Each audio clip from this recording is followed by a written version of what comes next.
બનાસકાંઠા જિલ્લામાંથી પસાર થતી મુખ્ય નર્મદા કેનાલ, જ્યાં થોડા સમય અગાઉ કાંકરેજના ચોગા પમ્પિંગની આજુબાજુમાં મસમોટા ગાબડા પડ્યા હતા.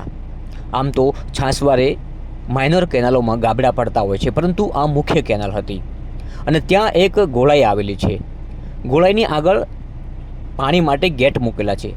આ જ્યારે વધારે પાણી છોડવામાં આવે છે ત્યારે એ બંને સાઈડના ગેટ ખોલવા માટે બંને સાઈડના ગેટ ખોલે ત્યારે જે પાણીની સ્પીડ હોય છે એ ગોળાઈમાં ટકરાય છે, જેને લઈને આ ગાબડા પડતા હોય છે.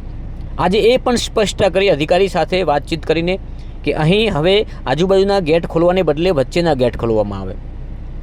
હાલમાં જોઈ રહ્યા છું ચોગા પમ્પિંગ પાસે પડેલા આ ગાબડા અધિકારીઓની હાજરીમાં, મીડિયાની હાજરીમાં આ સમારકામની શરૂઆત થઈ ચૂકી છે.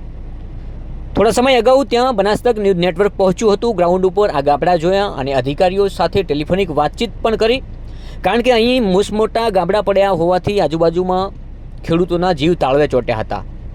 અને ત્યારબાદ બનાસતક ન્યૂઝ નેટવર્ક ત્યાં ગ્રાઉન્ડ ઉપર પહોંચીને અધિકારીઓ સાથે વાત કરી, અહેવાલ પણ બનાવ્યો અને આજે મીડિયાના આ બનાસતક ન્યૂઝ નેટવર્કના અહેવાલની અસર સીધી તમને જોવા મળી રહી છે.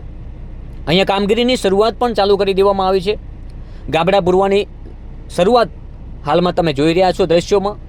મીડિયાની હાજરીમાં એ વખતે પણ સ્પષ્ટતા કરી હતી, અધિકારીને કહ્યું હતું કે આ મીડિયાની હાજરીમાં કામ થવું જોઈએ, કારણ કે અગાઉ 4 મહિના પહેલાં પણ આ કામ થયું હતું, પણ ફરી 4 મહિના બાદ આ એવા જ ગાબડા પડ્યા હતા. એટલે કામની ગુણવત્તા ઓછી હતી, પરંતુ અત્યારે ગુણવત્તાવાળું કામ અધિકારીઓ માથે ઊભા રહીને કરાવવાનું શરૂ કર્યું છે.